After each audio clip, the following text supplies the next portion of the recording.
In the complex tapestry of human relationships, there are times when one person might seem distant or uncommunicative. This is the situation we find ourselves in, where the person in question appears aloof, not saying much. However, it's crucial to understand that silence doesn't necessarily equate to indifference. In fact, there has been a significant amount of introspection going on regarding this connection. This introspection isn't a passive process but an active engagement with their innermost thoughts and feelings. They are receiving intuitively a lot of clarity about their true feelings and intentions towards you. This clarity isn't a sudden revelation but a gradual understanding that comes from deep contemplation. It's like a fog lifting, revealing the landscape that was always there but obscured.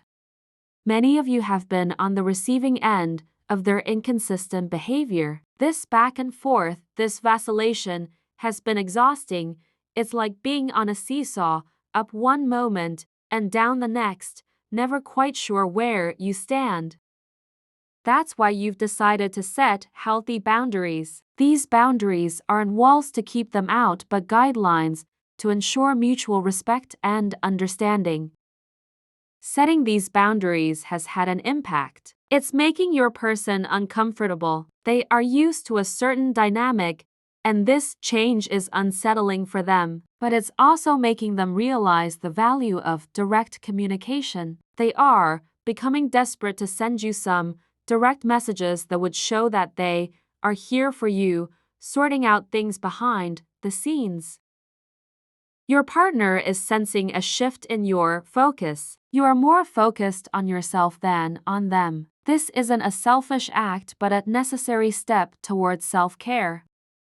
You are no longer trying to prove or force this connection, which is completely pushing your person to come towards you. They are thinking that if they marry you, they will be the happiest person in the world because you possess all the qualities of a great life partner.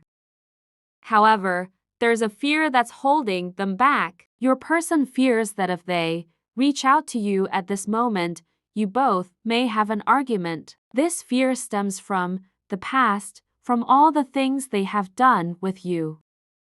They are afraid of opening old wounds, of stirring up past resentments. But it's important to remember that fear is a natural response to change. It's a sign that they are stepping out of their comfort zone, ready to face the consequences of their actions.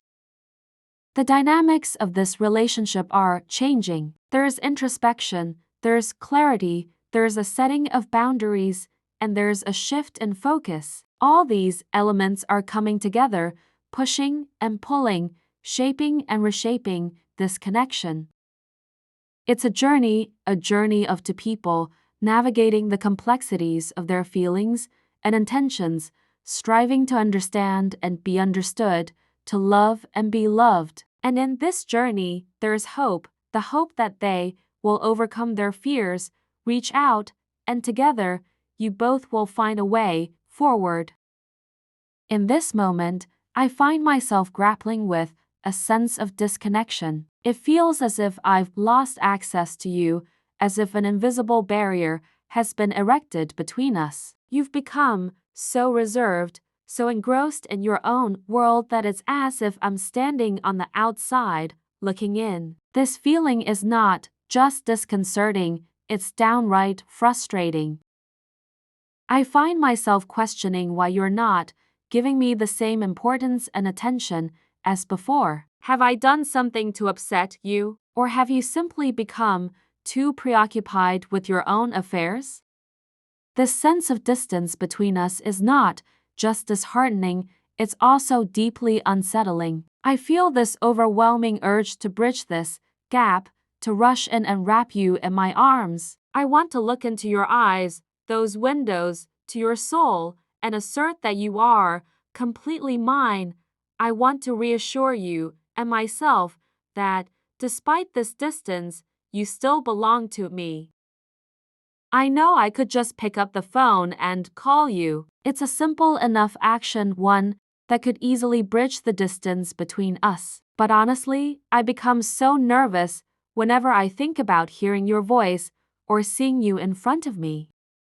When I hear your voice or see you in front of me, it's as if I get so lost in you that I even forget about the things I had planned to share with you. It's as if your presence, your essence, is so overwhelming that it drowns out everything else. I start feeling breathless, not because of any physical exertion, but because of the intense surge of emotions that your presence evokes in me. There's so much sign and synchronicity. It's as if the universe is communicating with me. It's as if it's telling me everything I need to know, providing me with all the answers to my questions. But these signs and synchronicities become most apparent when you go silent or are not around me. It's as if your absence amplifies their presence, making them more noticeable and significant. This whole experience, this roller coaster of emotions, is both exhilarating and terrifying. It's like being on a high-speed chase with the destination unknown. But despite the uncertainty and the fear, there's also a sense of anticipation, of excitement.